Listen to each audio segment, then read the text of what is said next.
So I actually find this season of Love Island is a lot more sexual and sensual, mainly about hookups rather than actually finding love. Please let me know if you agree.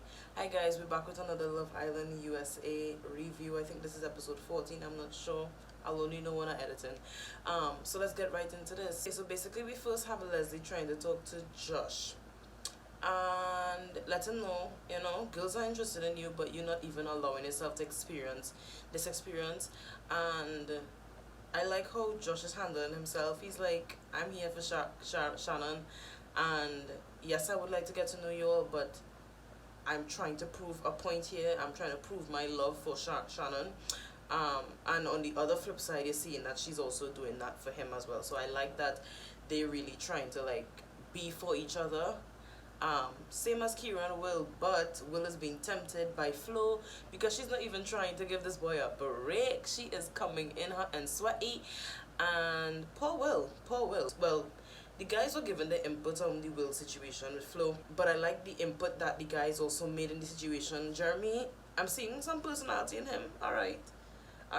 Again, I can't fault the guy, he's attractive. I'm seeing him giving a little input and being more talkative, unless he getting a better edit now. But they basically tell Will, you never know if Flo is a better match for you rather than Kira. So he's kind of, his head kind of all over the place. But when Cinco was in the confessional and he made the comment of Flo being the mold for Will and Kira just trying to fill in that spot, I totally agree.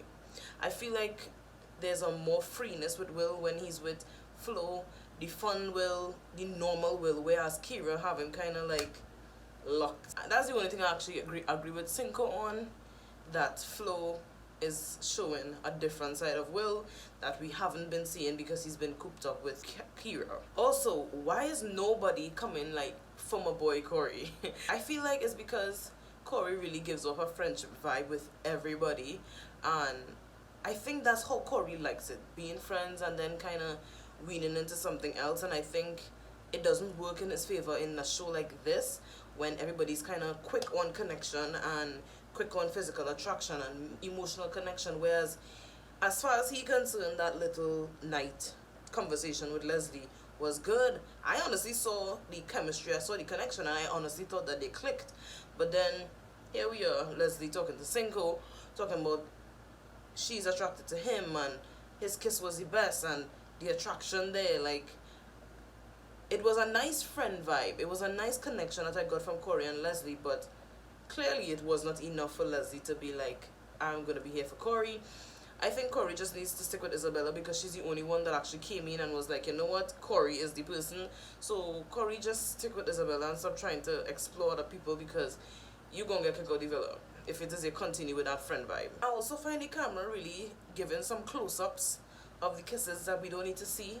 Like, I feel like with the Will and Flo kiss, I didn't need to see the tongues going in the mouth. Like, I don't, why we so up close? Why we zooming in to these things? Like, I get that it's part of the show, but I feel like it's part of this season heavy. Like, it's heavy on this season. Basically, they had a game as well, versus the Villa versus Castlemore. The girls won, the OG girls, which is Castlemore, they won. But like, again, it's heavily sensual. I mean, granted, that is one of the games that normally is played, but I feel like the other seasons wasn't so heavy on physical doing, and you could see that Cash is a very sensual person, because boy oh boy, this girl.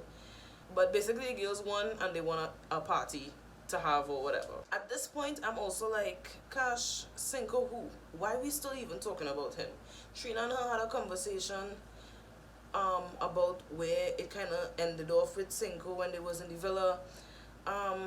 Trina again still crying, well, making facial expressions because no tears coming out. She just sit down there crying, quote unquote. And basically they're still talking about Cinco. As far as I'm concerned, Cash, you found somebody.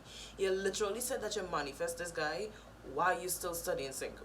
Like, Charlie is a mature guy. You could tell that Charlie is a mature guy. I mean, granted his age, but like, you see, he's not really on the games. Like, I tell Cash I come in here for her, and that is it. Granted, he could also be a game player, but I don't want to put that negative energy out there.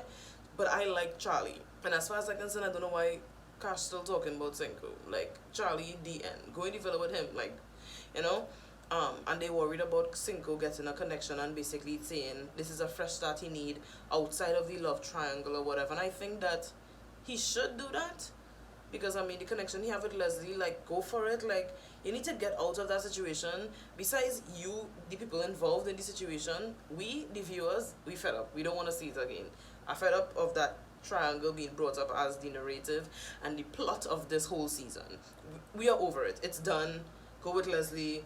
Cash, take Charlie. I don't know what's going on with Trina, but Cash literally was talking about being an option for people, and I'm like, girl, you're kind of making Charlie an option because of Cinco, and then you're still studying the fact that you are an option for Cinco. Like, why even go back down that road if Cinco has both you and Trina? Like, why you still want to be in this triangle? I understand it's an unresolved situation with the both of you all, but like, let's just move on. Let's just, you manifest Charlie and he's here. He pick you. You're not a second choice. Please don't make him a second choice because that is a guy. That is a man that wants you. Take him. Take him. Sis, we already crowned the winner. Let's just go with Charlie and like, let's just end this. Like, let's just get to the end of the season.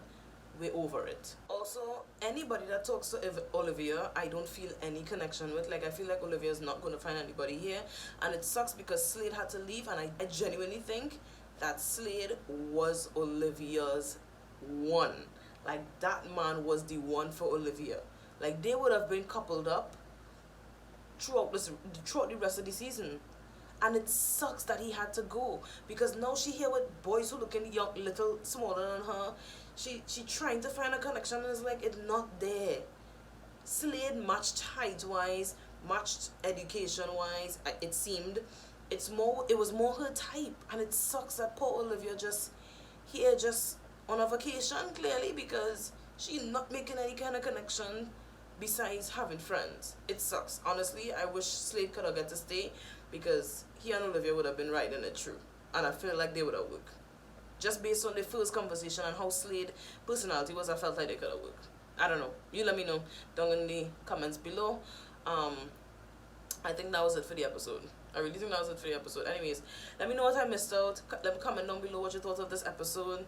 If you agree with what I'm saying.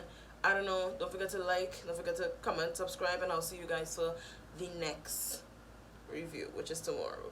Ooh, they're recoupling tomorrow. I find this was a very short Casa Amor. Unless it's always been like 2 days. I don't know, but I'm ready for the drama. Like, I want to see them pick. Like, we need to get to the end of the season. Like, I'm over it. I'm over the season. Anyways, don't forget to do all the stuff that I just told you. Subscribe, and I'll see you guys tomorrow for the recoupling and for the next review of episode 15, 16, whichever one. I'm gone. Bye.